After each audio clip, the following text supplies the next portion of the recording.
Hey everybody, it's Midwest Comic Man from Comic Core, and I'm starting a new video series, and it's going to be called The Greatest Comic Book Ever, for today at least. Could be any comic really, could be great because it's an amazing issue, could be great because it's colossally bad, could have some significance, you never know. So, for the first one, in the spirit of Halloween, we're going to do some 1970s DC with The Dark Mansion of Forbidden Love #4. Has a moody, atmospheric, gothic cover by Nick Cardy, who for a long time I thought was tremendously underrated as an artist. But I hear people mention him more and more often now, so I think he's starting to get some of the accolades he's due.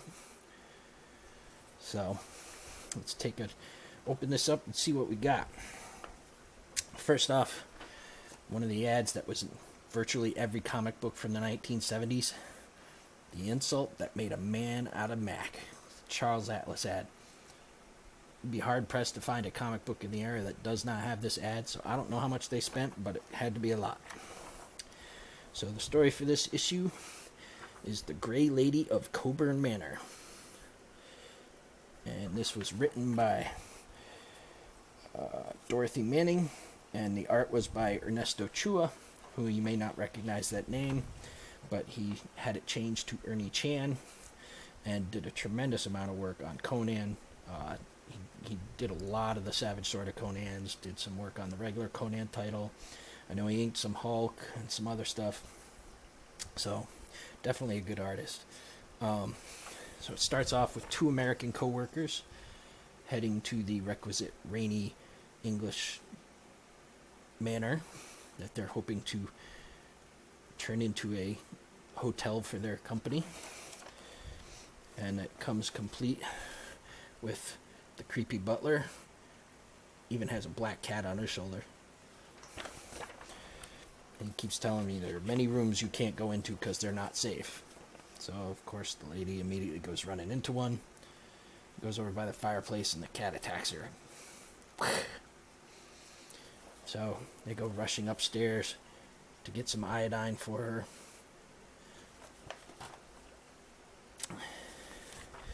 And then she says, she sits there with the guy she works with. This is her coworker. There, it wasn't that bad now, was it? He says, and she says, I'm sorry I'm such a nuisance. And she's thinking, he's wonderful, so kind, so strong. And then he goes, Suzanne, I can't help myself. I don't think this is proper workplace decorum. I just think that somebody's going to be getting reported to Human Resources at some point. So, they go down to dinner. And then they head up to their rooms. And of course, gotta have some more kissy. And then they go into their separate rooms. And she immediately hears a noise in the night, so has to jump up in her see-through negligee, because why not? They go downstairs looking for the noise, and immediately get separated. And she finds an open window which she goes to close. And she gets attacked by the Grey Lady. End of chapter 1. Dun dun dun. So then we start chapter 2. Who is walking on my grave? I don't know, but I know who is sucking your face. So they're in the manor house and they're asking all the servants and everything about the Grey Lady. They're all like, I know she's real, I believe in her. And then we have an interlude with the local town vicar checking out gravestones for some reason and getting ominous shadows. Ooh, spooky. Oh, and then this is quite possibly the greatest advertisement I've ever seen. If you're in the 70s, you're having trouble romancing the ladies, they just don't want darn into you. Doesn't matter if you got blonde hair. We'll just slap yourself a black goatee, mustache, sideburns. Ladies will come running. That's some helpful information right there, people. So, they end up having a big meeting at the manor house with the the owner of the manor house and historical society, and the vicar's there. But oh, what's this? Somebody's poisoning a drink. No good can come of this. So they're sitting there arguing about what to do with the manor house, whether they should sell it to the Americans. And the vicar goes, and drops dead. Which they immediately say, dead, heart failure. I'm sure that's a very well thought out forensic decision there. And anybody remember back in the 70s when they came out as actual records? Columbia House. If you ever wanted yourself that Donny Osmond album, here's your chance. So then we do chapter 3, The Body in the Garden. That's Kiss. At the funeral for the poor vicar. So I guess their carnal desires cannot wait. So then after the funeral, the lady for the historical society, of course, it's rainy, dark, gloomy. She gets stabbed by someone who looks like the Gray Lady. One of these days I'm going to have to figure out a better way to hold these up so that I can... And then nobody notices until the next day, where they're all sitting around lounging in the garden. 2 boys are playing, throw a ball into the bushes. And come quick. The old girl's dead. She's at it. Gotta do it in that correct accent. So, of course, they go back and they're like, she's like, it has to be the Gray Lady. So I'll kiss you more. So far, their problem-solving technique has not been very good. So now all the villagers are sitting around talking about what's going on and how terrible this is. And the owner,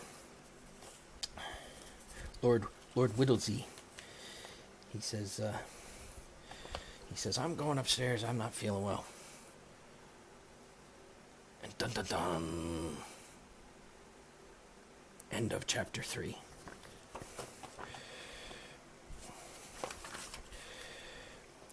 And chapter 4 is the hidden room.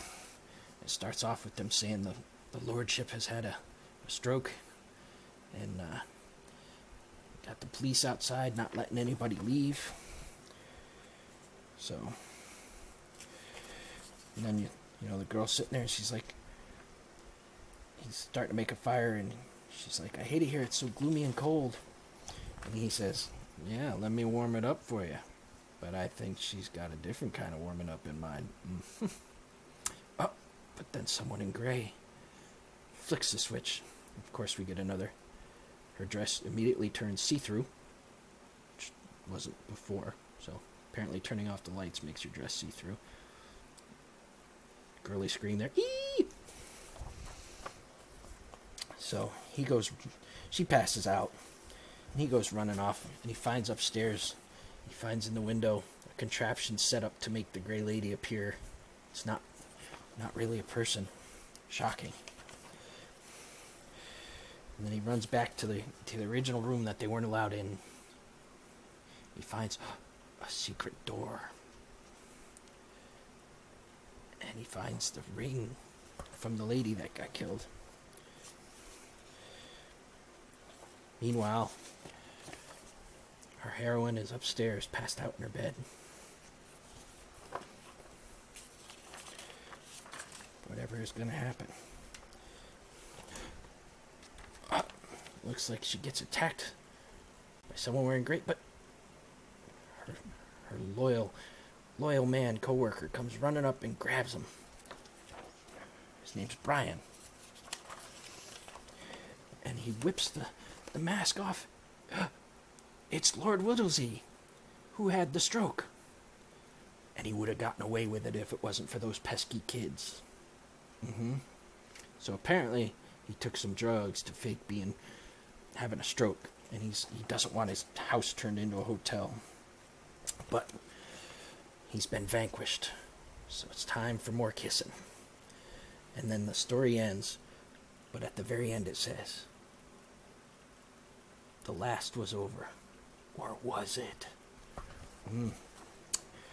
Don't know. I know they changed the title of the comic after this, so it certainly wasn't in the same comic. And then, to finish it off, we've got 2 ads that were again in just about every comic back then. 204 Revolutionary War soldiers for only $1.98. Did anybody ever buy any of these things? I always had this image in my head that they came and they were about, about this tall, And then, of course, make money, get prizes for selling American seeds.